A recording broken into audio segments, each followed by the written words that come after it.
பிரபல மாடல் அழகியான பியோமி ஹன்சமாலிக்கு எதிராக 289 மில்லியன் ரூபாய்க்கும் அதிகமான வருமான வரி செலுத்தாததற்காக மேல் நீதிமன்றத்தில் வழக்கு தொடரப்போவதாக உள்நாட்டு இறைவரி திணைக்களம் கொழும்பு நீதவான் நீதிமன்றத்திற்கு அறிவித்துள்ளது.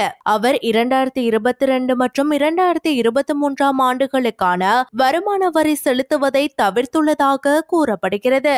அத்துடன் விராஞ்சித் தம்புகள என்ற பிரபல தொழிலதிபரும் அந்த 2 ஆண்டுகளுக்கு வருமான வரி செலுத்த தவறிவிட்டார் என்றும் அந்த திணைக்களம் நீதிமன்றத்தில் தெரிவித்துள்ளது. வரி குற்றங்கள் தொடர்பான விசாரணைகளின் முன்னேற்ற அறிக்கைகள் இன்று கொழும்பு மேலதிக நீதவான் பசன் அமரசேன முன்னிலையில் அழைக்கப்பட்டது.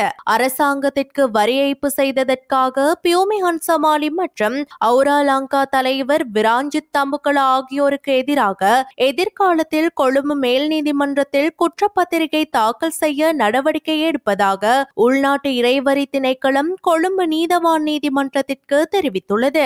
இருவருக்கும் எதிரான விசாரணை அறிக்கைகள் சட்டமா அதிபரிடம் சமர்ப்பிக்கப்பட்டுள்ளதாகவும் அதன்படி எதிர்காலத்தில் அவர்களுக்கு எதிராக கொழும்பு மேல் நீதிமன்றத்தில் குற்றப்பத்திரிகை தாக்கல் செய்யப்படும் என்று எதிர்பார்க்கப்படுவதாகவும் உள்நாட்டு இறைவரி திணைக்கள ஆணையாளர் சார்பில் ஆஜரான சிரேஷ்ட சட்டத்தரணி தினேஷ் பெரேரா நீதிமன்றத்தில் அறிவித்தார். 2022 மற்றும் 2023 ஆண்டுகளுக்கான தனிநபர் வருமான வரியான 194 மில்லியன் ரூபாயையும் லோலியா என்ற நிறுவனத்தை நடத்தி 95 மில்லியன் ரூபாய் வருமான வரியை செலுத்தாததற்காகவும் பியோமி ஹன்சமாலிக்கு எதிராக மேல் நீதிமன்றத்தில் வழக்கு தொடர நடவடிக்கை எடுக்கப்பட்டுள்ளதாக சட்டத்தரணி தினேஷ் பெரேரா நீதிமன்றத்திற்கு தெரிவித்தார். அத்துடன் அந்த 2 ஆண்டுகளுக்கான 194 மில்லியன் ரூபாய் தனிநபர் வருமானம் மேலதிக வருமான வரிக்கான அபராதம் மற்றும் வட்டியுடன் சேர்த்து செலுத்தாததற்காக தம்புகளவுக்கு எதிராகவும்